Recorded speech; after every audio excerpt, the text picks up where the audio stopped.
don't know what's going on. You are being hunted. See this book? This book is a classic. Now, even if you are not a nerd, which admittedly I am, thanks Joe, you cannot diss this book. Peter Jackson, he has just made it into a movie. Actually, he's made it into 3 movies. Is that too many? I'll let you decide. But it does give him plenty of time for some pretty sweet visual effects. The first film, The Hobbit, An Unexpected Journey, was shot in 3D at 48 frames per second, which is a technical way of saying this looks real. There's a sick goblin chase and big rock mountains that come to life and go all Pacquiao on each other. And of course, Gollum, who looks a little bit like Democratic strategist James Carville. Just a little bit, right? Now you're about to meet the visual effects guy who brought Gollum to life along with the actor who plays the uber-manly dwarf Thorin Oakenshield. Roll it. And action! He's the chief creator behind Gollum in the Hobbit and Lord of the Rings films, as well as dinosaurs in Jurassic Park and a 25-foot gorilla in King Kong. His work in digital visual effects has earned him 4 Academy Awards. Welcome, Joe Letteri. Thanks for being here. Thank you, Wendy. I saw The Hobbit last night. I got a sneak preview. Trolls, stone giants, Gollum, goblins. Your fingerprints are all over this film. Is there one part of it that was the trickiest to execute and that you're most proud of? I'm still most proud of Gollum, I have to say. He's just my favorite. And it's a combination of things, right? You've got this great character, you know, just inherent in the writing and the story that he's got to tell. You've got a great actor performing him and what Andy Serkis brings to the screen. We like goblins and bats and fishes, but we hasn't tried hobbits before. And then we've just spent years and years trying to perfect what it means to create a fantasy character and to have that be as realistic as possible. My name is Bilbo Baggins. Bagginses. What is Bagginses, precious? Eyes and skin, how did you achieve that effect? You know, in like 10 years ago when we were doing this, we were just sort of guessing. We kind of knew what eyes should look like, what skin should look like. We came up with some ideas, and we just worked really hard to massage everything into place. But ever since that experience, we sort of got inspired to really investigate and understand what is it that makes you believe a performance. And a lot of it is just the emotional, you know, connection that you get with the character. But we've also spent a lot of time just studying, you know, the science, the physiology, the biology, what makes things look alive, and how do you replicate that? And so it's like a combination of this scientific inquiry and this artistic, creative endeavor that have all come together to make Gollum. And you mentioned Andy Serkis, who's the actor who plays Gollum. Now, 10 years ago, he had to act his scenes on a separate stage, and then they were merged with the live actors in post-production. Not so this time around. He got to act live with the other actors. How did that change things, and why were you able to do that? Well, 10 years ago, when Andy was brought on to do Gollum, he was brought in as just a voice actor, right? When you thought of animated characters in those days, the actor went into a booth, recorded the voice, and then you used keyframe animation to create the character. But Andy, rather than standing off to the side of the stage reading his lines with the other actors, just sort of put on a suit and jumped into the middle of it. And that really charged up the scene, and it charged up the performance. And we all looked at it and said, well, that's what we want to see Gollum do in the final, you know, film. So we came up with the idea of motion capture with it. At the time was really kind of a science experiment, but you know, we really pushed on it and proved that it could be used as a filmmaking technique, and that was, you know, really what you saw in Gollum the first time around. And so we've worked these past 10 years, and you know, having gone through a number of films like King Kong and Avatar to really try to, you know, understand more and more about performance capture, to the point where when we got to Lord of the Rings, it was this homecoming. Andy could be on the set with Martin, with Peter directing, and what you see is Gollum.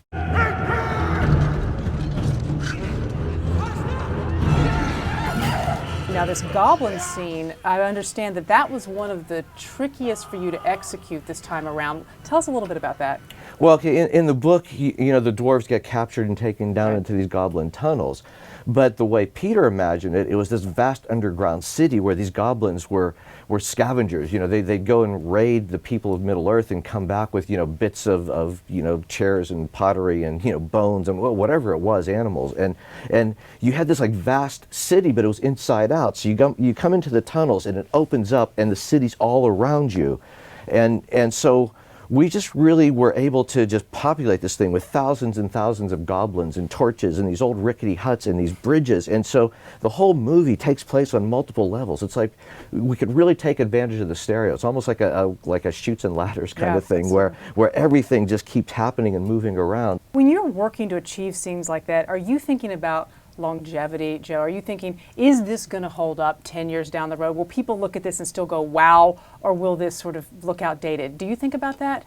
You know, like 10, 15 years ago, I remember doing films like Jurassic Park for the first time and thinking exactly that. Boy, I hope we can come up with a way that this would hold up in 10 years or so. But now we're starting to understand the basic principles so much that we know if something looks real, we know that it will look real as if it were shot in front of the camera. Do you think Jurassic Park still holds up when you look back? What do you think? I think it does, although now I know what I didn't know then, and I can look at it and say, I get it, but I still wouldn't want to change it. Let's talk about kids coming up now who want to do what you do. What would you tell them to study? Should they study to be artists? Should they study certain technical skills? What advice would you give? In an ideal world, it's both.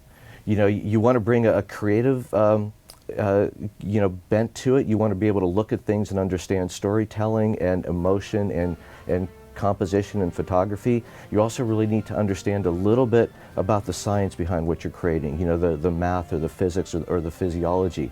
What we have to do is create worlds. And so there's like 1,000 people working on this film at Weta Digital. You can have any part of that be something that you want to focus on. So if you like doing costume design, we need virtual costumes. If you like doing hairstyling, we need to do virtual hair. If you're interested in how muscles move, kinematics, you can do that. If you want to figure out how things explode, if you want to look at animation, if you want to look at photography, any aspect of what you see in the real world, we have to create. So it's sort of an all-encompassing studio world that we do. So there's room for everyone. Let's talk also about the next Hobbit film. So The Desolation of Smaug. What will be the biggest advance there in what you're doing from this first movie, The Unexpected Journey? Well, I think a lot of that, and we have yet to figure this out yet, will be Smaug himself, because we only glimpse him in the film, but he obviously becomes a featured character, given the title of the film. And so what we discover with any character is they always change as you develop them throughout the course of the film. Joe Letteri, thanks so much for being with us. Thank you, Wendy. Now, in honor of Letteri and all the visual effects teams out there, we want to offer this digital appreciation. It's basically CGI porn. I'll see you in a minute.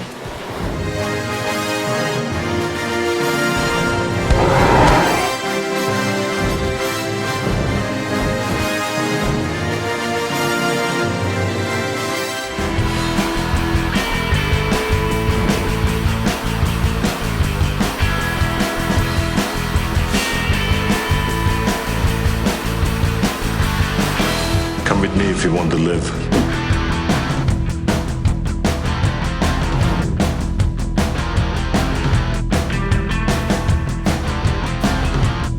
Must go faster.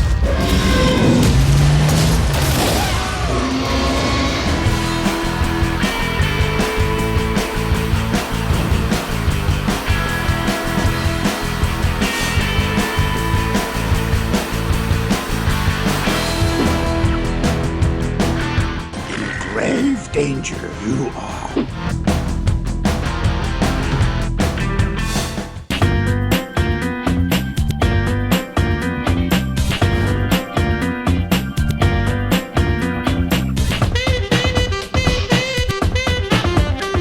Harry Potter must go home.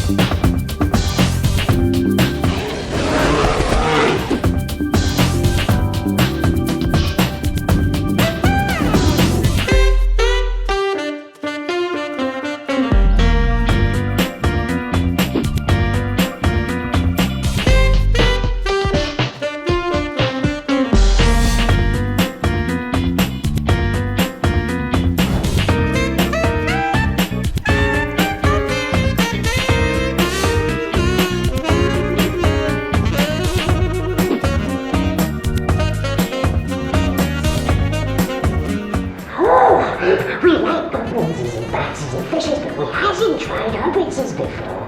If Baggins loses, we eats it whole. Now, if you could meet any character from The Hobbit, anyone, who would it be?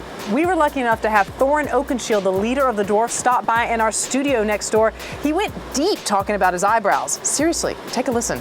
The leader of our company, Thorin Oakenshield. Far over the misty mountains cold, to dungeons deep and caverns old. I read The Hobbit when I was 11 years old, and then I was in a stage production when I was probably 13 to play an elf. So you played a different I race did. of I played an Middle-earth. elf, and there wasn't a big budget for the show, so Gollum was made of paper, and the dragon, they didn't have anything for the dragon, so he was just a red light and a puff of smoke and a voice off stage on a microphone. I loved it. It was a great show, and then that led me to read Lord of the Rings, and then of course Peter Jackson made the trilogy, and then here I am as part of his Hobbit trilogy, which is thrilling. What about Tolkien's writing do you find most interesting?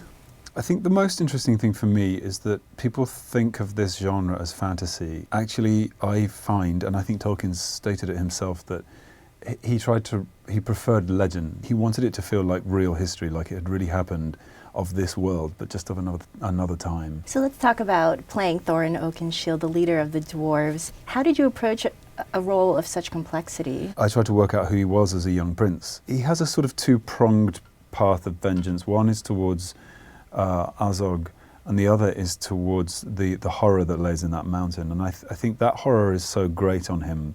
I don't think he even begins to imagine that he could defeat this dragon. He's just going to take his dwarves there, get them in the door, and then figure it out. Work, scouts! Which means an orc pack is not far behind. Orc pack. Who did you tell about your quest beyond your kin? No one. Who did you kill? No one, I swear. What in Dory's name is going on? You are being hunted.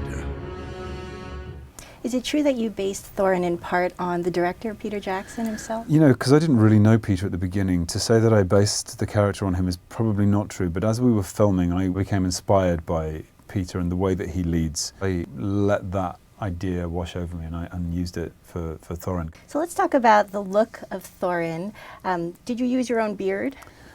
Initially, in the first block, it was a fake beard, but then we stood down for a while because Peter wasn't well. And I realized as well that I could grow the same beard in the length of time. It was about 8 weeks, so I had to go at growing it, and it pretty much came out the same color as the beard that they'd made for me, which is ironic. Did you have eyebrow prosthetics and hair extensions? Yep, I had a nose, forehead. The eyebrow comes in right to the crease of the eye with glue. I pretty much finished the shoot with very few eyebrows left, because every day you take them off, you just lose a few more. Thorin carries the Orcrist sword with the elven blade. Talk Yeah. about the movement training you had to do to be able to wield all of those gracefully. Well, each actor had a specific training program developed for them according to which weapons they were going to use. Initially, I start with a broadsword, but we decided that the broadsword and Orcrist would probably work in the same way, but Orcrist is a much longer sword and it's got a curved blade. But at certain points in filming, because of the high frame rate, you're using actual blades, correct? A mixture of both. Yeah. Yeah, sometimes we had the full blade, which was a slightly lighter weight version, an aluminium version. So going into production, did you know that it would eventually become 3 films? I didn't for 1 minute think that he would expand it into 3 films. I thought that it would probably end in a director's cut, an extended edition DVD. You know, the one thing about putting it into 3 films is that it gives these characters space to breathe and develop. And actually, when you watch the first film, it is absolutely jam-packed. There is no room for anything else, and there is certainly no padding. So everyone's fears about this story being stretched into too much screen time, I think, is unfounded. We will seize this chance to take back Erebor!